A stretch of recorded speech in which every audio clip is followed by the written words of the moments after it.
In front of me is Nubia Flip, and today I would like to show you how you can set up face unlock. Begin by opening settings and scrolling down to access, password and security. Now select face recognition over here and enter your current login method. Following that, select Done at the bottom.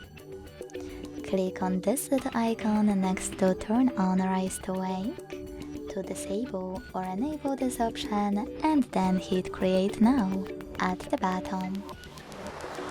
Following that, you need to follow all of those instructions, keep your face in frame, and wait.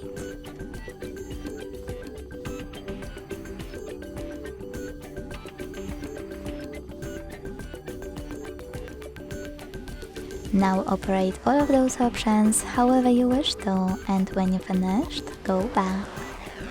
So now, when I switch off my screen and turn it back on, I can see that Face Unlock is working properly.